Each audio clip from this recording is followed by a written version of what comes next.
Hello everyone, আমি প্রদীপ্তা। সবাই কেমন আছেন? আশা করি সবাই খুব ভালো আছেন, আর আমরাও ভালো আছি।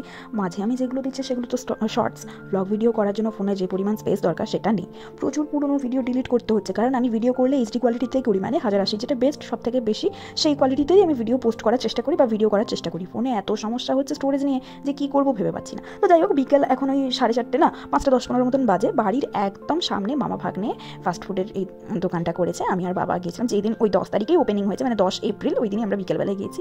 আমরা নিয়ে নিয়েছিলাম চিকেন পকোড়া আর চিকেন স্টিকটা এরকম কেটে দাদা সার্ভ করেছে। আমাদেরই পাড়ার এক দাদার দোকান, ভীষণ ভালো খাবার দাবার আর পকেট ফ্রেন্ডলি। এই মেনুটা দোকানের বাইরেও দেওয়া আছে, আর দাদা ফেসবুকে পোস্ট করেছিল, সেখান থেকেই শেয়ার করে নিয়ে এখানে আমি অ্যাড করলাম।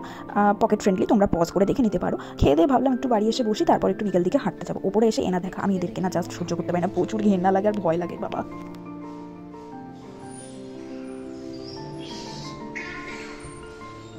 ওই যে বললাম বিকালে একটু হাঁটতে বেরোবো, খেয়ে দিয়ে বাড়ি এসে একটু বসলাম, তারপর হাঁটতে বেরিয়ে পড়েছি। পাড়ার সামনে দুর্গা মন্দিরের সামনে দিয়ে যাচ্ছি, এখানে শিব মন্দির হবে, বেশ ভালো একটা ব্যাপার। আর আমি আজকে একা হাঁটতে বেরিয়েছি, কানে অবশ্য হেডফোন রয়েছে, গান শুনতে শুনতেই যাচ্ছিলাম। এই গাছটা এত সুন্দর লাগলো যে ফটো না তুলে থাকতে পারলাম না।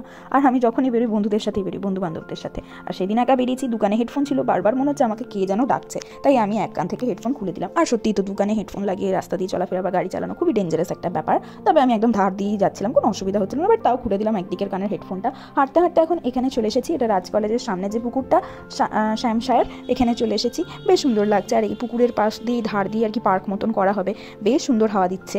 আমি অনেক সময় এদিক দিয়ে যাতায়াত করি টোটো করে, গাড়ি করে, তখন আমি দেখতাম। আজকে ফাইনালি এখানে দাঁড়িয়ে হাওয়া খেলাম, বেশ ভালো লাগছিল। অনেকজন দাঁড়িয়ে এরকম হাওয়া খাচ্ছে, চা খাচ্ছে, এমনি গল্প করছে, আমারও বেশ ভালো লাগছিল। আর একটা গরু চলে এসেছিলো বলে আমি ওখান থেকে বাপ বাপ বলে কেটে পড়লাম। বেশ অনেকক্ষণ একা গান শুনতে শুনতে সময় কাটালাম, ভালো লাগলো। তবে মনে হচ্ছিল কিছু একটা অভাব রয়েছে, বন্ধুদের অভাব রয়েছে। জীবনে বন্ধুরা থাকলে কিন্তু অনেক কিছু করা যায়, কিন্তু এই মোমেন্টটাকে আমি একটু মানে একা এনজয় করলাম, ভালো লাগলো। বান্ধবীরা থাকলে তো আরও মজা হতো। একটা জিনিস খুব ভালো করে বুঝে গেছি, আমার মধ্যে কনফিডেন্স লেভেলটা একদমই কম। আমি একা কোথাও যেতে পারবো না, বান্ধবীদেরকে সাথে করে নিয়ে গিয়ে বা বান্ধবীদের সাথে গিয়ে আমার এমন অভ্যাস হয়ে গেছে, আমি আর একা কোথাও যেতে পারি না। আমি যতই গান শুনি, যতই আমি পছন্দের জায়গায় এসে দাঁড়িয়ে থাকি না কেন বা বসে থাকি না কেন, এই যে পুকুর পাড়, নদীর ধার আমার খুব পছন্দের জায়গা, এরকম সুন্দর হাওয়া দেবে আমার বেশ ভালো লাগে। কিন্তু প্রচুর বোর লাগছিল ভাই, আমি আর যাই করি না কেন জীবনে কোনোদিন একা হাঁটতে যাবো না। আর বন্ধু বান্ধবরা সাথে থাকলে কিন্তু অনেকটা রাস্তা একসাথে অতিক্রম করা যায়, গল্প করতে করতে যে কত দূরে তুমি চলে যাবে সেটা তোমার কোনো খেয়াল থাকবে না। তো যাই হোক, এরাও আমার এক প্রকার বন্ধু। বাড়ি ফেরার পথে ওদেরকে আদর করে দিলাম একটু, ওদেরকে তো মানে না দেখলাম আর তো আবার মানে কি বলবো, আমার তো হবে না। তো যাই হোক, বাড়ি চলে এসেছি। বাড়ির সামনেই ফাস্টফুডের দোকান, আর বাইরে এত সুন্দর হাওয়া দিচ্ছিল, মাকে বললাম ঠিক আছে দোকান থেকে আমি একটু তোমার জন্য চিকেন স্টিক আর মোগলাই এনে দিচ্ছি। মাগুলো খাচ্ছে, আর আমি ধপ করে আওয়াজ শুনতে পেয়ে বাইরে চলে এলাম, দেখছি বিশাল ঝড় উঠেছে আর হেভি হাওয়া দিচ্ছিল। বাচ্চাগুলোর বেশ আনন্দ হয়েছে।